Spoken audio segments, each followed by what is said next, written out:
Hello everyone, welcome to IQ Civils IAS Academy. This is Harshit Omar, senior faculty at IQ Civils IAS Academy. So today we will be discussing on why regional language is important. So this topic is very important for your civil services examination from GS paper 2 Polity and Constitution. Polity and Constitution. Regional language India के terms में क्यों important है, इसके लिए हमें समझना जरूरी है इंडिया की ज्योग्राफी को. As we all know, India is a land of unity in diversity. Clear? So first will start with some geographical point of view and then we'll move towards political section. तो उससे पहले मैं आपको बता दूं कि IQ civils IAS academy में already admission start हो गए हैं और सितंबर बैच एंड अक्टूबर बैच के एडमिशंस अभी चल रहे हैं. तो जितने लोग आप में से सिविल सर्विसेज एग्जामिनेशन की प्रिपरेशन कर रहे हैं, जल्द से जल्द आप एनरोल करवा सकते हैं. नाउ तो अभी रिसेंटली एक आर्टिकल था द हिंदू में आर्टिकल आया था, regional language important in early learning, UGC के चेयरमैन का. क्लियर? अब रीजनल लैंग्वेज, सबसे पहले अगर हम बात करें रीजनल लैंग्वेज, इसकी इंपॉर्टेंस क्यों है? Because of India's vast geography. Clear?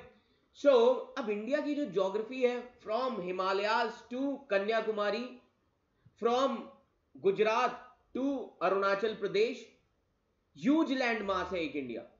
Clear? Regions अलग अलग है, ज्योग्राफी अलग है. Clear? North India plains, north east India tribal areas. Clear? तो याद रखिए कि ज्योग्राफी, जो कल्चर होता है, कल्चर हमारा, culture depends upon geography.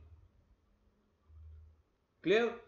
For example, Kashmiri Muslim and Tamil Muslim, their religion is same but their culture will be different. Why? Because their geography is different, their food habits are different. Clear? Clothing style different होगा क्योंकि geography में change है. Economic lifestyle, सारी चीजें change होंगी.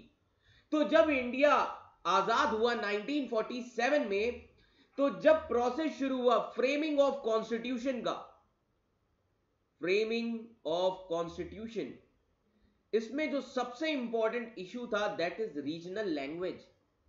काफी ज्यादा debates हुई, काफी ज्यादा डिस्कशंस हुए. इसीलिए आप देखेंगे इंडिया की कोई भी नेशनल लैंग्वेज नहीं है, क्योंकि नेशनल लैंग्वेज का मतलब है आप किसी दूसरे रीजन पर कि अपनी लैंग्वेज को इंपोज करेंगे. और अगर उस समय हमने नेशनल लैंग्वेज का प्रोविजन अडॉप्ट किया होता, हो सकता है आज इंडिया की ज्योग्राफी जो हम देख रहे हैं शायद वैसी ना होती. क्लियर? तो रीजनल लैंग्वेजेस हैं क्या? We need to understand this. Now try to understand. Regional language, a language that has sizeable population but it not the official language of communication. Yes, regional language. For example, if you are from Bihar, clear, तो वहां के लोग भोजपुरी बोलेंगे, Bhojpuri. If you are from Haryana, regional language Khadi Boli. Clear? But अगर आप अपना state देखें, आसाम, आसाम जहां पे हर 10 किलोमीटर पर, याद रखिए, पॉपुलेशन, कल्चर चेंज हो जाता है. There are so many language, numerous language, but जो सबसे प्रोमिनेंट है दैट इज असमीज लैंग्वेज. समझ में आ रहा है? Because of geography. So remember this thing, language that has sizeable population but it is not the official language of communication. Because regional language किसी particular group को, उस area के लोगों को आती होगी. समझ में आ रहा है? तो इसीलिए ऑफिशियल लैंग्वेज वो नहीं होगी. इसीलिए इंग्लिश को एक मीडियम बनाया गया सभी से कनेक्ट करने का. समझ में आ रहा है? So the language that has sizable population, but it is not the official language of communication throughout the remainder of nation, that is called as regional language. Clear? तो जो मेजॉरिटी ऑफ स्पीकर्स होते हैं उस language के, वो एक particular reason में होते हैं, किसी स्टेट के या किसी देश के, and that language will be called as regional language. अब हमारे कॉन्स्टिट्यूशन में इससे रिलेटेड कौन सा आर्टिकल है, तो ये हमें समझने की जरूरत है. Article 343 sub clause 1 of our constitution, जो स्पेसिफाई करता है हिंदी लिखी जाएगी देवनागरी स्क्रिप्ट में, हिंदी बोली जाएगी Devanagari script, and Hindi in Devanagari script should be the official language of union. समझ में आ रहा है, ये याद रखिएगा. तो अब जरूरत क्या थी हमें रीजनल लैंग्वेज की? So we need to understand the need for regional language. So सबसे इंपॉर्टेंट जो चीज है दैट इज डायलेमा को रिमूव करना, रिमूविंग डायलेमा, मतलब कंफ्यूजन जो है उसको एलिमिनेट करना. Clear? So to eliminate conundrum of favoring English language over any other vernacular language, it allows the youngster to naturally think in their own tongue. समझ में आ रहा है कि इंग्लिश का जो हम कह सकते हैं कि जुडिशरी में आज भी इंग्लिश यूज होती है, तो ये जो कंफ्यूजन है, इस कंफ्यूजन को खत्म करने के लिए वर्नाकुलर लैंग्वेज का यूज किया गया, ताकि जो यंगस्टर हैं वो सही से चीजें आसान भाषाओं में अपनी खुद की मदर टंग में ये सारी चीजें समझ सके. और दूसरा था colonial mindset. Colonial mindset, clear? अब कॉलोनियल माइंडसेट क्यों? 1835 से पहले इंडिया की जो ऑफिशियल लैंग्वेज हुआ करती थी that is Persian in Mughal court. Persian in Mughal court. But in 1835 आप सभी को पता है कि हिस्ट्री में एक बहुत ही इंपॉर्टेंट चेंज आया था 1835 में, that is Macaulay minutes. Macaulay, इनका पूरा नाम था टीबी मैकॉले, एंड इन्होंने रिकमेंडेशन दिया था English medium of education. English medium of education. और यहीं से मैकॉले मिनट्स ने पूरे देश को क्या बना दिया? नौकर बना दिया, जिसकी आप सब तैयारी, हम सभी तैयारी करते हैं. ओके, आज सभी को क्या चाहिए? सभी भाग रहे हैं गवर्नमेंट जॉब के लिए. उस समय मेन मोटिव ये हुआ करता था कि गवर्नमेंट को क्या चाहिए थे? भारत के लोग चाहिए थे, ताकि उनके लिए काम कर सकें ईस्ट इंडिया कंपनी के लिए. तो आप देखेंगे उस समय जो सर्विसेज हैं, गवर्नमेंट सर्वेंट. समझ में आ रहा है? तो एक चीज याद रखिए, इंग्लिश मीडियम ऑफ एजुकेशन ने कुछ पॉजिटिव चेंजेस भी किए और कुछ negative changes. Negative changes, clear?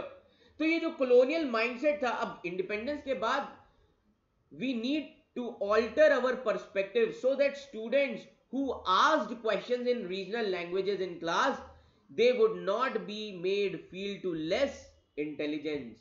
तो इसीलिए रीजनल लैंग्वेज लाना था कि मान लीजिए कुछ एरियाज में रीजनल लैंग्वेज की बहुत ज्यादा value, for example north east, for example Tamil Nadu, clear, for example south India, ताकि उन बच्चों को बिल्कुल भी लेस सिग्निफिकेंट फील ना हो कि उन्हें इंग्लिश या हिंदी नहीं आती.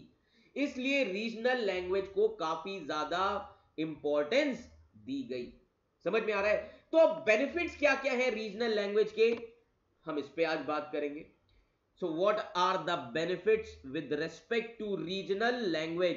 तो जो सबसे इंपॉर्टेंट बेनिफिट है that is improvement in specific subject. That means subject specific benefit. Subject specific benefit. अब पाया गया कि बहुत सारी स्टडीज इंडिया में पाई गई एंड कुछ एशियन नेशंस में यह भी पाए गए कि रीजनल लैंग्वेज जो है, रीजनल लैंग्वेज को यूटिलाइज करना इंग्लिश के अलावा, it has a good effect on students learning outcomes. तो कहीं कहीं पर एशियन नेशंस में यह भी पाया गया रीजनल लैंग्वेज ज्यादा इंपॉर्टेंट है, रीजनल लैंग्वेज ज्यादा बेनिफिशियल साबित हुई इंग्लिश के मुकाबले. जिससे जो स्टूडेंट्स हैं उनके लर्निंग आउटकम्स जो पाए गए काफी अच्छे पाए गए और उन्होंने काफी अच्छा परफॉर्म भी करना शुरू किया मैथ्स एंड साइंस जैसे सब्जेक्ट में. So students that study in their original tongues they oppose as opposed to English, they have been reported to perform better in subjects maths and science. Clear? Now second thing is high participation rates. Ab high participation rates means now studying in the native languages it results in higher attendance also. अब जो इंसान अपने parental efforts की वजह से mother tongue में पढ़ रहा है तो वो एक अंदर से मोटिवेशन होगा कि हम स्कूल जाएं, कॉलेज जाएं, एक इंटरेस्ट डेवलप होगा मदर टंग में.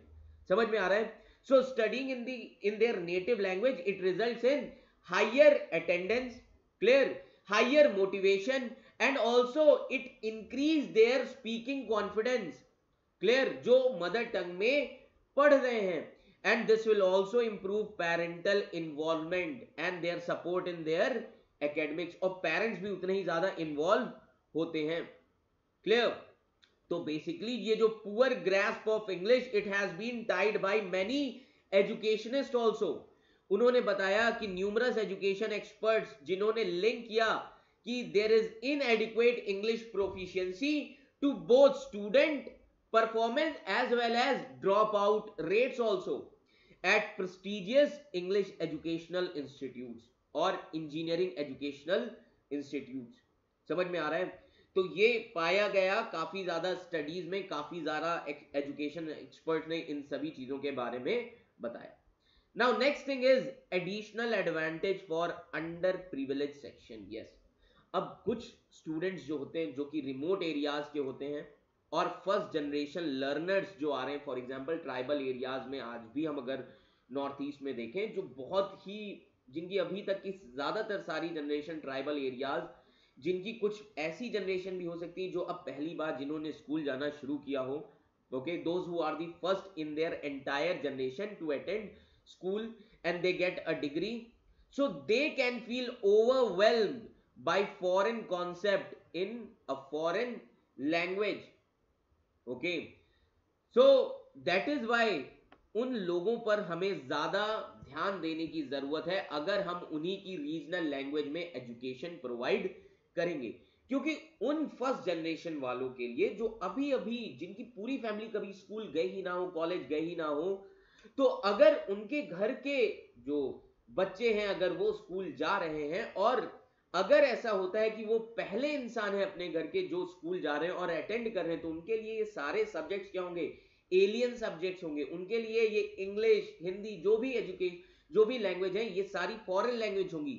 तो अगर हम इस सिचुएशन में रीजनल लैंग्वेज को बढ़ावा देते हैं तो वो इन चीजों पर काफी ज्यादा ध्यान दे सकते हैं और उनका जो इंटरेस्ट है वो भी डेवलप होगा. Clear? Now what are the initiatives taken by government. अब ऐसे कौन कौन से इनिशिएटिव्स हैं जो गवर्नमेंट द्वारा लिए गए हैं?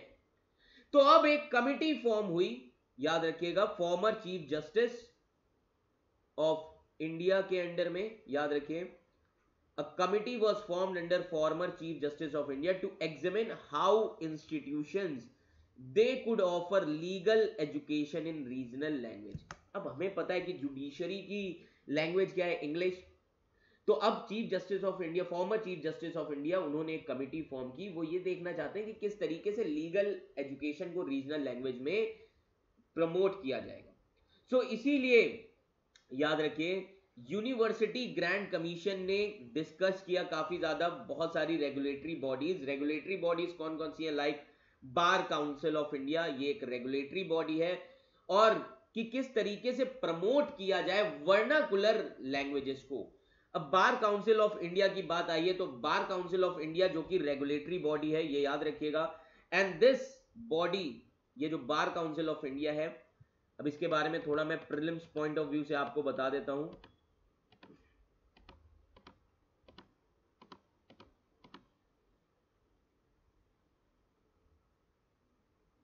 बार council of India, this is a स्टेटरी body. स्टेटरी body, स्टेटरी bodies कौन सी होती हैं? जो पार्लियामेंट के एक्ट से बनाई गई हो। And this body was created under the advocates act of 1961। और इस बॉडी का काम क्या होगा? To regulate and represent Indian bar. समझ में आ रहा है? मींस एडवोकेट्स की एक बॉडी रहेगी, क्लियर, और इनको परफॉर्म कौन से फंक्शन करने हैं? They will perform regulatory functions, clear? That means they will prescribe the standards of professional conduct, they will prescribe the standards of etiquette, clear? And they also exercise disciplinary jurisdiction over the bar council, clear?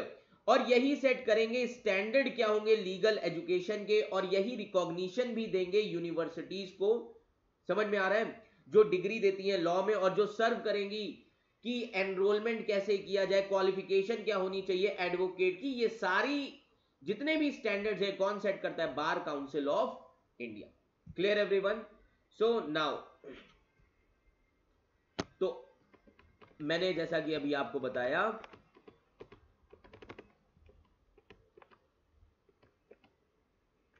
कि bar council जैसी regulatory bodies के साथ UGC discuss करेंगे कि किस तरीके से legal language को वर्नाकुलर लैंग्वेज, लीगल एजुकेशन को वर्नाकुलर लैंग्वेजेस में प्रमोट किया जाए।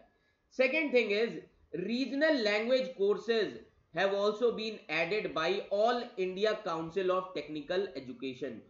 10 कॉलेजेस में all India council of technical education ने रीजनल लैंग्वेज में कोर्सेज को ऐड भी करवाया है। तो ये काफी इंपॉर्टेंट है, ये हमें पता होना चाहिए। क्लियर? सो इसी के साथ ही साथ it will also be working with high powered community, it is collaborating with ministry of education. तो ये कोलैबोरेट करेंगे मिनिस्ट्री ऑफ एजुकेशन की हाई पावर्ड कमिटी के साथ ऑन इंडियन लैंग्वेज डेवलपमेंट, और इसमें से एक्सपर्ट और स्पेशलिस्ट को सिलेक्ट किया जाएगा इन 10 to 12 different fields in order to either translate और rewrite the books। तो वो एक्सपर्ट और स्पेशलिस्ट क्या करेंगे? उन लीगल बुक्स को ट्रांसलेट करेंगे, रीराइट करेंगे रीजनल लैंग्वेज में।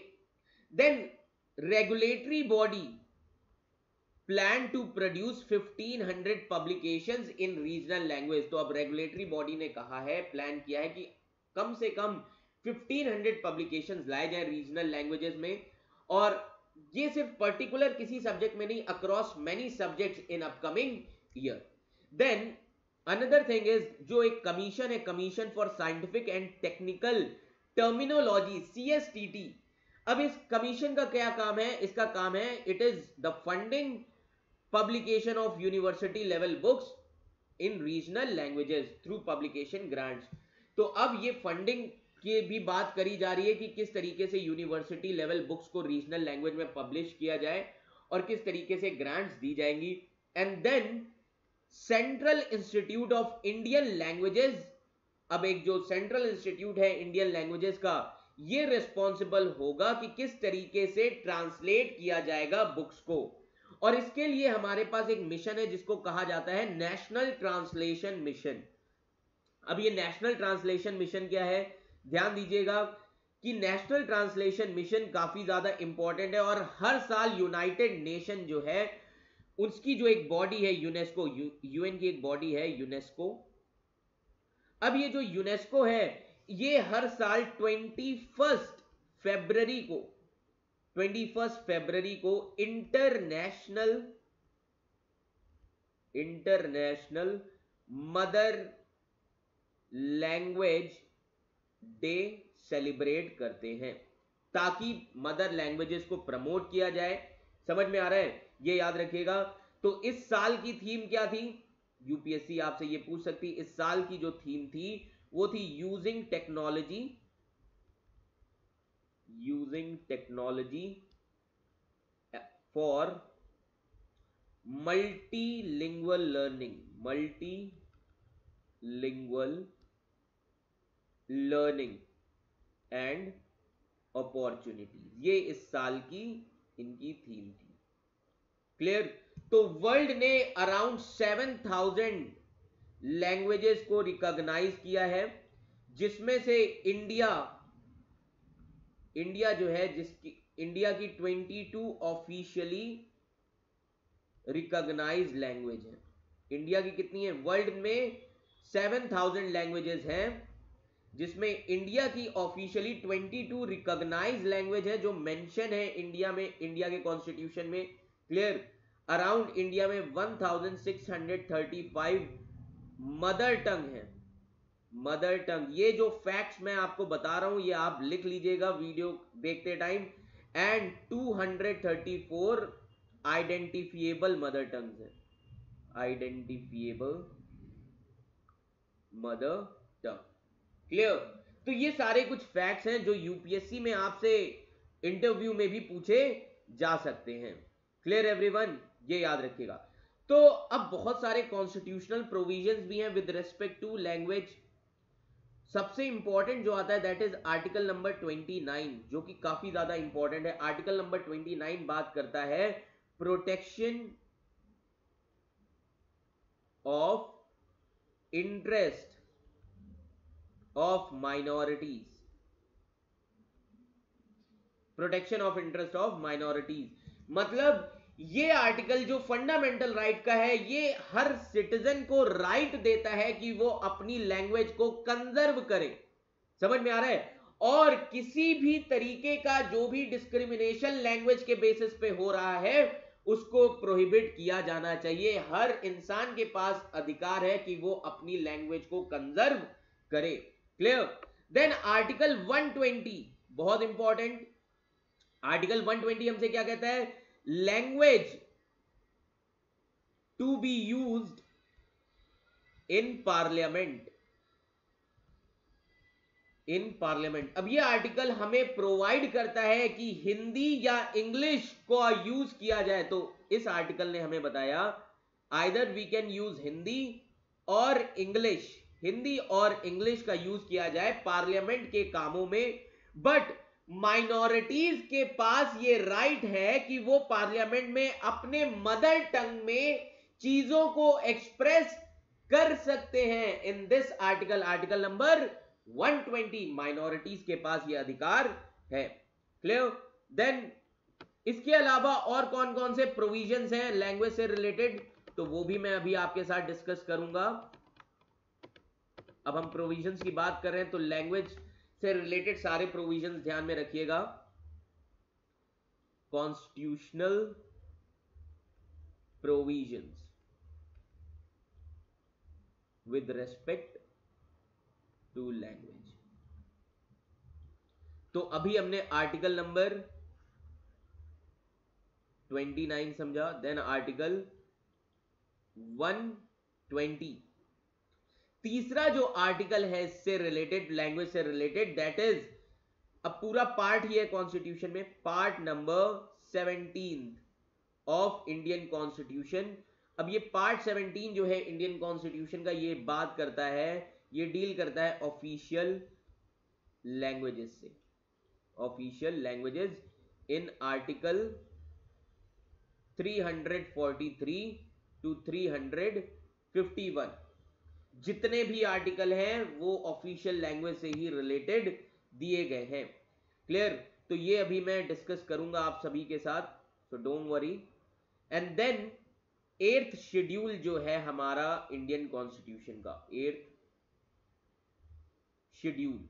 अब याद रखिए 8th शेड्यूल जो है इसमें रिकॉग्नाइज की गई है 22 languages, 22 languages of Indian, of कह सकते हैं कि इंडियन रीजनल लैंग्वेजेस जो हैं वो ऑफिशियली रिकॉग्नाइज की गई हैं।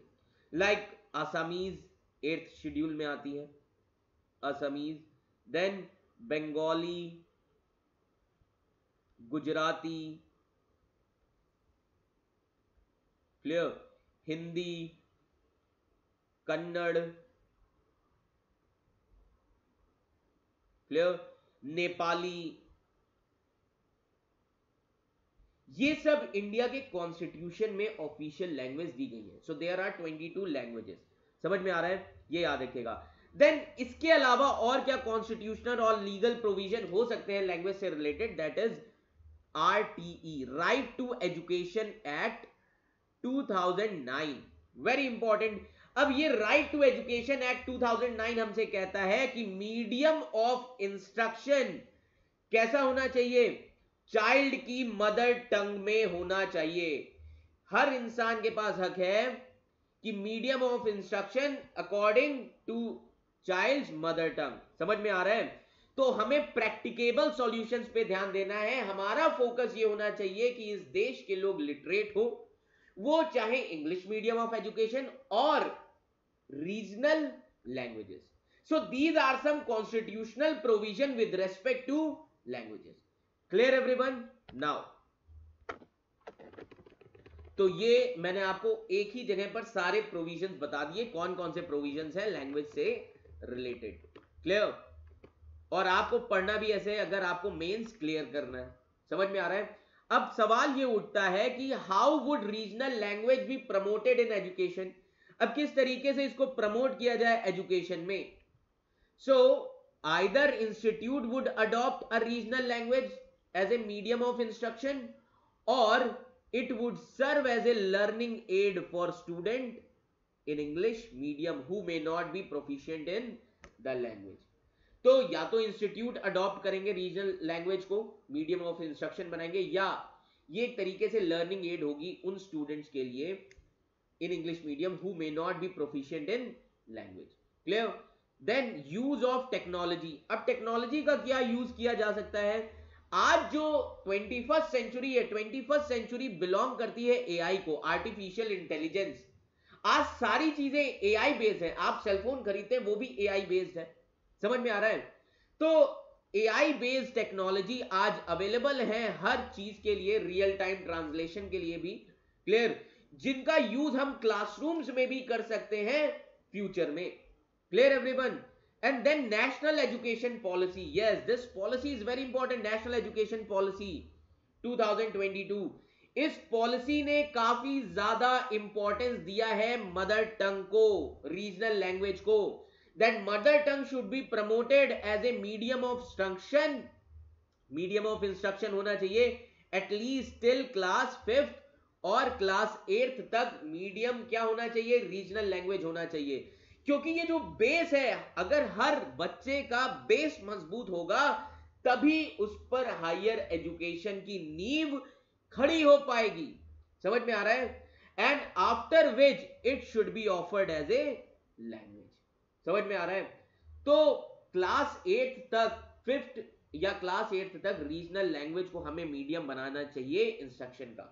इसीलिए अगर आज हम देखें कोई बच्चा मैथ्स में कमजोर है, कोई साइंस में कमजोर है, समझ में आ रहा है, तो ये जो हम देखते हैं कि जो वीकनेस है उनकी सब्जेक्ट में, ये इसका मतलब ये नहीं कि बच्चों का दिमाग कमजोर है, नहीं. उन्हें मीडियम जो है लैंग्वेज, सरल भाषाओं में उन्हें समझाया नहीं जा रहा. तो गवर्नमेंट का new education, national education policy में यही इंपॉर्टेंस है कि सभी बच्चों को मदर टंग में एजुकेशन इंस्ट्रक्शंस दिए जाने चाहिए, एटलीस्ट क्लास 5th और क्लास 8. क्लियर? और नेशनल एजुकेशन पॉलिसी ने यूनिवर्सिटीज के लिए भी कहा है कि वो डेवलप करें मटेरियल रीजनल लैंग्वेज में. अब मान लीजिए कोई बच्चा, अगर आप में से काफी सारे लोग जो यूपीएससी सिविल सर्विसेज की तैयारी कर रहे हैं, आप में से काफी सारे लोगों को दिक्कत होती होगी जब आप पहली बार इंग्लिश में सारी चीजें पढ़ रहे हैं, हिस्ट्री, ज्योग्राफी, आपको काफी ज्यादा समय भी लगता होगा. बट अगर वही चीज आपके रीजनल लैंग्वेज में हो तो आपको उतना ज्यादा समय नहीं लगेगा चीजों को समझने के लिए. क्लियर? तो इसीलिए नेशनल एजुकेशन पॉलिसी ने यूनिवर्सिटीज से भी कहा है कि वो मटेरियल, स्टडी मटेरियल डेवलप करें रीजनल लैंग्वेज में. Clear? Now what are the constitutional provisions related to regional language. तो अभी मैंने आपको बहुत सारे कॉन्स्टिट्यूशनल प्रोविजंस बताए रीजनल लैंग्वेज के, और आर्टिकल्स के बारे में भी बताया. तो अब कुछ और आर्टिकल्स हैं जो हम देख लेते हैं, जैसे कि पार्ट 17 जो मैंने आपको बताया.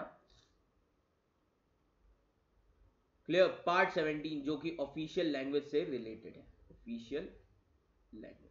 क्लियर। तो पहले हम बात करेंगे आर्टिकल नंबर 345 की। अब आर्टिकल 345 क्या कहता है कि स्टेट का जो लेजिस्लेचर है वो लॉ के through they may by law adopt any one or more of the languages in use in the state or Hindi as the language or languages to be used for all or any official purpose of that state. की state के पास ये power है कि वो law ऐसा adopt कर सकते हैं एक या एक से ज्यादा लैंग्वेजेस को, ताकि वो स्टेट में यूज हो, हिंदी हो या कोई अदर लैंग्वेजेस को यूज किया जा सकता है स्टेट के ऑफिशियल पर्पस के लिए भी। समझ में आ रहा है? तो इसमें इंपॉर्टेंस दी गई है रीजनल लैंग्वेज को। देन तो इसमें लॉ कौन बनाएगा? पार्लियामेंट? नो, इसमें लॉ बनाएंगे स्टेट लेजिस्लेचर।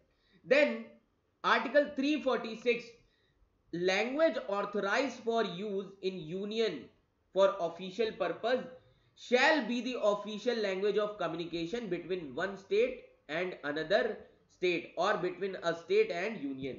ये आर्टिकल हमसे कहता है कि लैंग्वेज जो ऑथराइज की गई है यूनियन में, कि यूनियन में जो भी लैंग्वेज यूज होंगी ऑफिशियल पर्पस के लिए वही ऑफिशियल लैंग्वेज होंगी वो कम्युनिकेशन के लिए between one state and another state, या हम कह सकते हैं between state and the union. For example if two और मोर स्टेट्स अग्री करते हैं कि Hindi language should B official language होनी चाहिए कम्युनिकेशन की बिटवीन सच स्टेट्स, तो उस केस में लैंग्वेज हिंदी लैंग्वेज को यूज किया जाएगा कम्युनिकेशन के लिए। मान लीजिए नॉर्थ इंडिया के 2-3 स्टेट्स ने आपस में मिलकर कह दिया कि हम हिंदी लैंग्वेज को हमारे और यूनियन के बीच में एक मोड ऑफ कम्युनिकेशन रखेंगे, ऑफिशियल लैंग्वेज रखेंगे, तो हिंदी को ही ऑफिशियल लैंग्वेज यूज किया जाएगा उन स्टेट्स और यूनियन के बीच में। Clear. Now another article, article number 347। अब आर्टिकल 347 हमसे क्या कहता है? आर्टिकल 347 ये पावर देता है प्रेसिडेंट को। It gives the president the power to recognise a language as an official language of a given state. कि आर्टिकल 347 में प्रेसिडेंट के पास पावर है कि वो किसी भी लैंग्वेज को रिकॉग्नाइज कर सकते हैं ऑफिशियल लैंग्वेज किसी स्टेट की।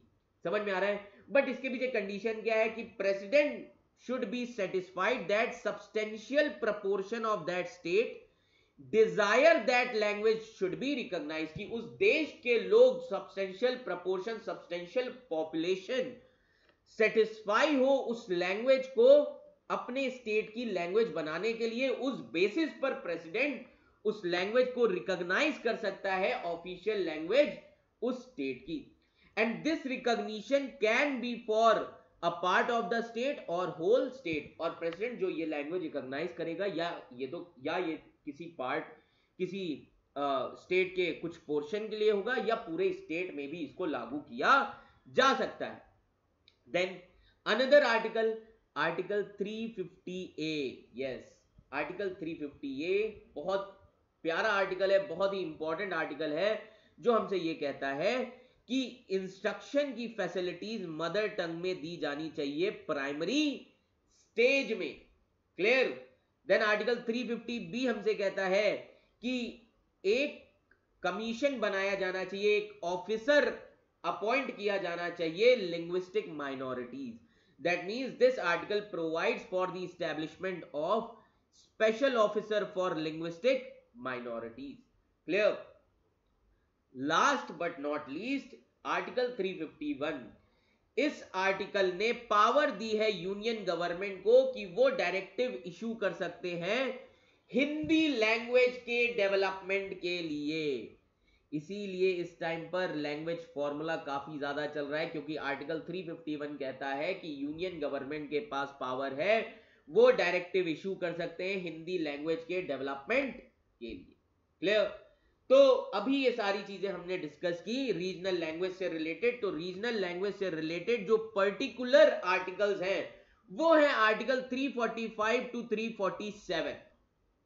जो रीजनल लैंग्वेज से रिलेटेड आर्टिकल्स हैं 345 टू 347। अब ये जो आर्टिकल्स हैं इसमें क्या कहा गया कि लेजिस्लेचर जो है, स्टेट लेजिस्लेचर जो है वो अडॉप्ट कर सकते हैं एक या एक से ज्यादा लैंग्वेज स्टेट में यूज कर सकते हैं। और हिंदी को भी यूज कर सकते हैं ऑफिशियल लैंग्वेज उस स्टेट की। क्लियर? अब इससे रिलेटेड एक एक्ट आया था, ऑफिशियल लैंग्वेजेस एक्ट 1963 में, क्योंकि उस टाइम पे काफी ज्यादा बवाल मचा हुआ था, क्योंकि इंडिया उस समय न्यूली इंडिपेंडेंट इन्फेंट नेशन था, तो इसलिए उस समय काफी ज्यादा आप कह सकते हैं कि काफी ज्यादा डिबेट्स और डिस्कशंस चल रही थी ऑफिशियल लैंग्वेज से related.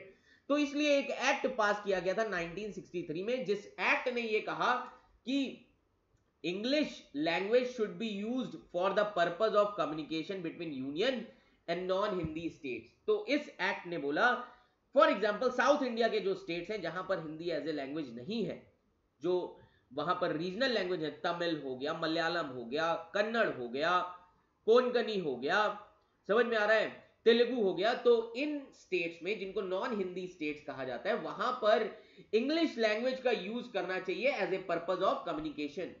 And further where Hindi is used for communication, जहां पर हिंदी यूज हो रही है कम्युनिकेशन के लिए between Hindi and a non Hindi state, वहां पर communication should be in Hindi and it should be accompanied by English translation. मान लीजिए कोई हिंदी स्टेट है, दूसरा एक स्टेट यूपी है, दूसरा नॉन हिंदी स्टेट तमिलनाडु है, इनके बीच में कम्युनिकेशन कैसे होगा?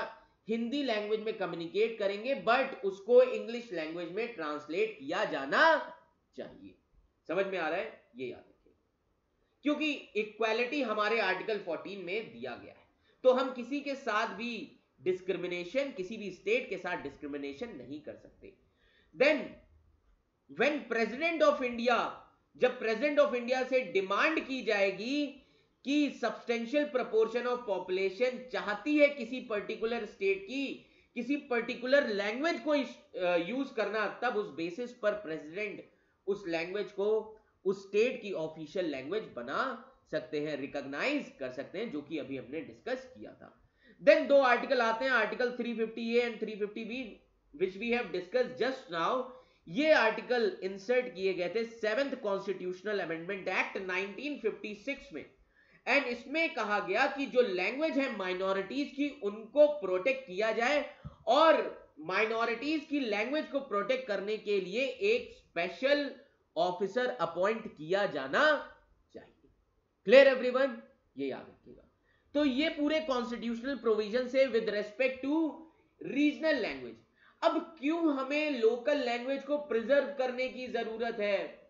What is the need for preserving local languages in India? As I have already told you in the beginning itself, India is a vast landmass, unity in diversity.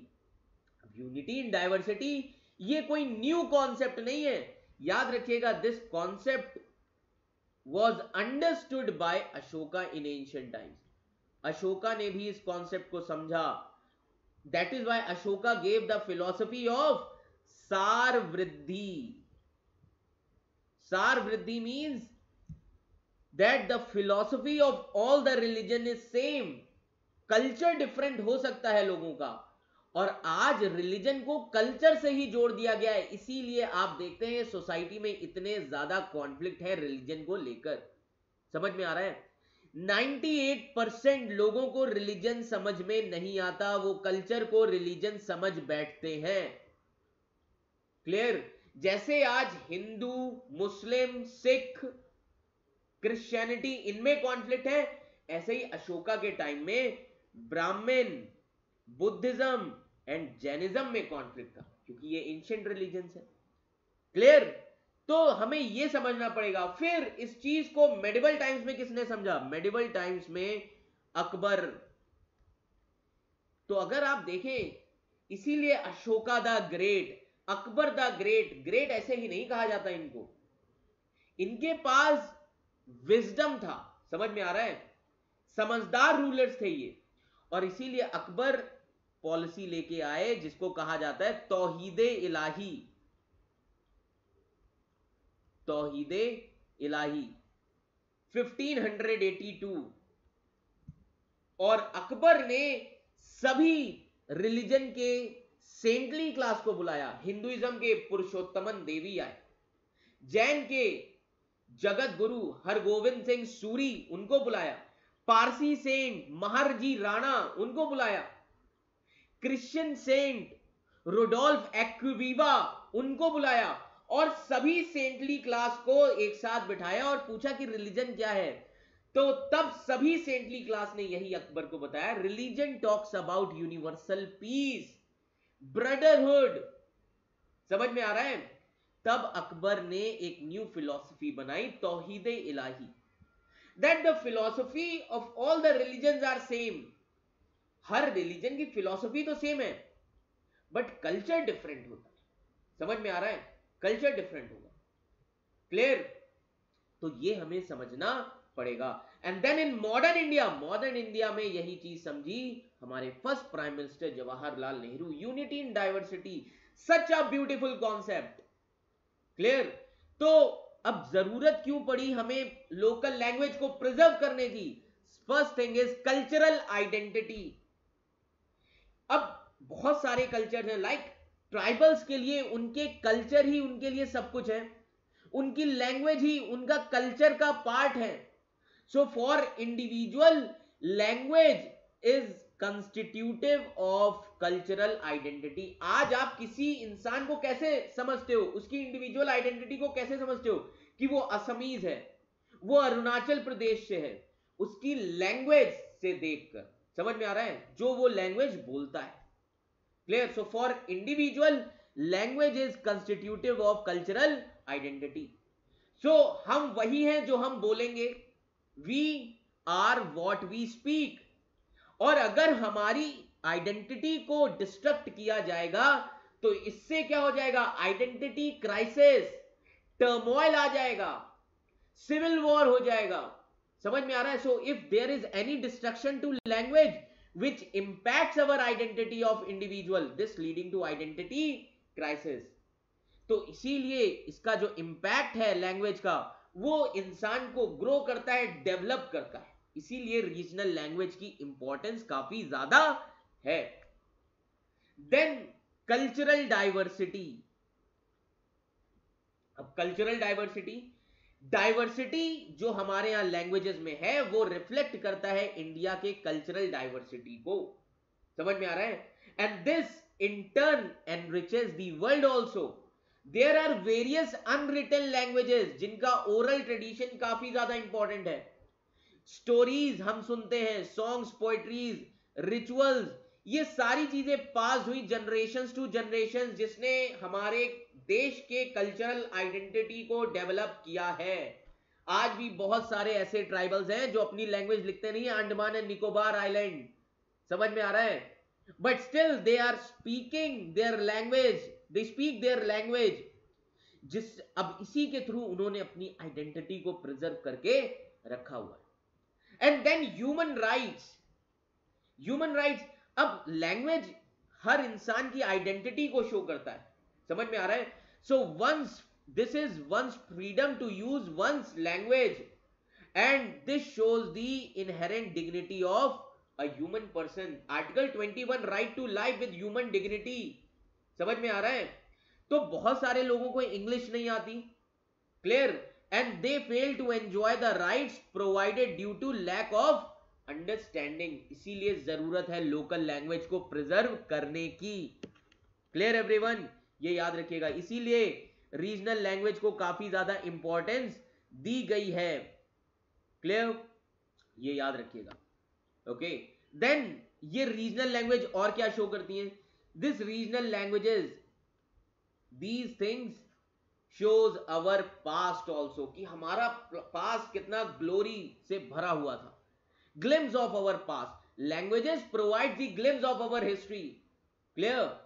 और अगर हमारी languages ही वो खत्म हो जाएंगी तो हमारा हिस्ट्री, हमारा कल्चर जो उन लैंग्वेजेस से एसोसिएटेड है, वो भी खत्म हो जाएगा। अभी तक बहुत सारी लैंग्वेजेस जो हम प्रिजर्व नहीं कर पाए हैं, जिसकी वजह से बहुत सारे ट्रेडिशंस हो गए। इसीलिए हमें रीजनल लैंग्वेज, लोकल लैंग्वेज को प्रिजर्व करना है। Then environment. Languages are closely connected to the environment that they are spoken in, कि किस सिचुएशन में कौन सी लैंग्वेज बोली जा रही है, because they contain rich, detailed and technical knowledge. Environment में भी लैंग्वेज का काफी इंपॉर्टेंट रोल है, जो प्ले करते हैं फॉरेस्ट ड्वेलर्स, ट्राइबल पीपल्स, जो वो बात करते हैं फ्लोरा फाउना हैबिटेट उस एरिया की. So these languages are ecological encyclopedias also. तो इसीलिए the biological diversity and linguistic diversity they always go hand in hand, they always go parallel with each other. और इनमें से किसी एक को भी नुकसान होगा तो दूसरा अपने आप ही हर्ट होगा. So if one is threatened then so is the other. And then cognitive abilities.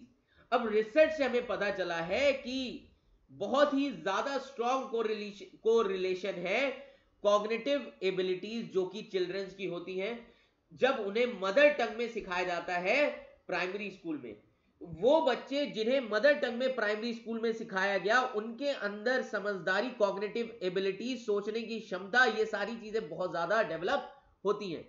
And if a child is not taught in the language that he और she uses at home, then वो जो बच्चा होगा, then that child he will suffer from poor learning and critical abilities. Clear? ये याद रखिएगा. तो अब मेजर्स क्या क्या हैं लिंग्विस्टिक डाइवर्सिटी को प्रिजर्व करने के? ये सबसे बहुत इंपॉर्टेंट चीज है, ये याद रखिएगा. अब क्यों हमें प्रिजर्व करना है लिंग्विस्टिक डाइवर्सिटी को? इससे हम इंडिजिनस पीपल को एंगेज कर पाएंगे. इससे हम हमारे एजुकेशन सिस्टम को लोकल लैंग्वेजेस के थ्रू लिटरेसी जो है उसको और ज्यादा हम बढ़ा पाएंगे. And then promoting universal acceptance for international domain names. अब जैसे यूनेस्को ने रिकॉग्नाइज किया 21 फरवरी क्या है, मदर लैंग्वेज डे. समझ में आ रहा है? पूरा वर्ल्ड सेलिब्रेट करता है. तो इंटरनेशनल ऑर्गेनाइजेशंस के थ्रू हम यूनिवर्सल एक्सेप्टेंस दे सकते हैं रीजनल लैंग्वेजेस को. एंड इससे अवेयरनेस भी और ज्यादा बढ़ेगी. तो हमें लिंग्विस्टिक डाइवर्सिटी के लिए ये 4 स्टेप्स जरूर लेने चाहिए. तो अब इन चीजों को आप कैसे कंक्लूड करेंगे अपने आंसर में? लैंग्वेजेस का मतलब क्या है? Languages is a way of expression how we communicate. So these are inextricably linked to our cultures also. ये हमारी हिस्ट्रीज और आइडेंटिटीज को शो करते हैं. और मैंने आपको बताया वर्ल्ड में around 7,700 languages are there, and जो कि mostly indigenous and risk extinction है. एंड हर लैंग्वेज ज्यादातर आज डिसअपियर करती जा रही है. और अगर लैंग्वेज डिसअपियर होगी तो इससे जो वेल्थ है हमारी पुरानी सभ्यताओं की, ट्रेडिशनल नॉलेज जो है वो भी हमारे खत्म होने लगेंगे. सो that is why in recent year language diversity is under threat because speakers of diverse languages they are becoming rare and major language they are adopted after abandoning the mother tongues. तो आज बहुत सारे लोग हैं जो अपनी mother tongue बोलना ही नहीं चाहते. ये एक थ्रेटनिंग चीज है. समझ में आ रहा है? सो these problem needs to be addressed at societal level in which we communicate, और जहां पर हम हमारी कम्युनिटी से बात कर सकते हैं, इंटरेक्ट कर सकते हैं कि वो अपना योगदान दें लैंग्वेज डाइवर्सिटी को कंजर्व करने में. और अगर हमारी लैंग्वेज डाइवर्सिटी कंजर्व होगी तो हमारा कल्चरल वेल्थ जो है एंशिएंट टाइम से वो भी प्रिजर्व रहेगा. Clear everyone? ये याद रखिएगा. तो अब कुछ प्रैक्टिस क्वेश्चंस हैं आप सभी के लिए. For example, international domain names recently in news which is related to which organization? UNESCO. समझ में आ रहा है? यूनेस्को से रिलेटेड है. तो ये क्वेश्चंस प्रैक्टिस कर लीजिएगा. एंड देन आप सभी के लिए एक मेंस का प्रैक्टिस करने के लिए क्वेश्चन है that local language leads to overall cognitive development of child, जो कि अभी हमने पढ़ा. एंड इन दिस रेफरेंस आपको बताना है local importance of local language along with legal and constitutional principle. तो आप इस क्वेश्चन में ये सारे पॉइंट्स लिख सकते हैं. इंपॉर्टेंस, नीड क्या है लोकल लैंग्वेज को प्रिजर्व करने की, cultural identity, cultural diversity, human rights, glimpse of our past, environment and cognitive abilities. तो ये आपको 6 पॉइंट्स मेंशन करने हैं with introduction as well as conclusion. Clear everyone? Now अब कुछ प्रीवियस ईयर में जो क्वेश्चंस आए इस साल 2021 में, तो पहला जो स्टेटमेंट था 21 फरवरी is declared to be the international mother tongue day by UNICEF. अभी मैंने आपको बताया किसके द्वारा, ये लाया गया यूनेस्को के द्वारा, not UNICEF. So first statement तो रॉन्ग है। Second, the demand that Bangla has to be one of the national languages was raised in constituent assembly of Pakistan. ये सही है लैंग्वेज, क्योंकि जब इंडिया का पार्टीशन हुआ था तो दो नेशंस, आप कह सकते हैं कि पार्टीशन में एक वेस्ट पाकिस्तान एक ईस्ट पाकिस्तान बना था। तो जब कॉन्स्टिट्यूएंट असेंबली बनी थी पाकिस्तान की, उसमें उर्दू को ही उन्होंने अपना नेशनल लैंग्वेज रखा था, बंगला को डिक्लाइन किया था। तो 1956 से ईस्ट पाकिस्तान चाहता था कि बंगला लैंग्वेज को भी रिकॉग्नाइज किया जाए नेशनल लैंग्वेजेस में, तो ये उनकी डिमांड थी। सो इस स्टेटमेंट का सही आंसर क्या होगा? Option B, second only. First statement wrong. Second question, with reference to India the terms Halbi, Ho and कुई दिस पर्टेन टू, तो ये भी क्वेश्चन आया था 2021 में, ये किससे रिलेटेड है? ये ट्राइबल लैंग्वेजेस है। So option D would be the right answer, ये याद रखिएगा। क्लियर? तो याद रखिए कि ये सारी चीजें हमें काफी ज्यादा ध्यान देना है, और ये आपके क्वेश्चंस करंट अफेयर से ही थे। क्लियर?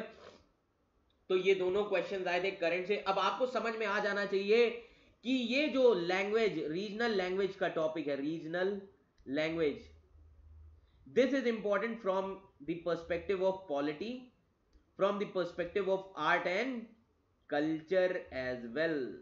क्लियर? तो करंट पे भी आपको फोकस देना है।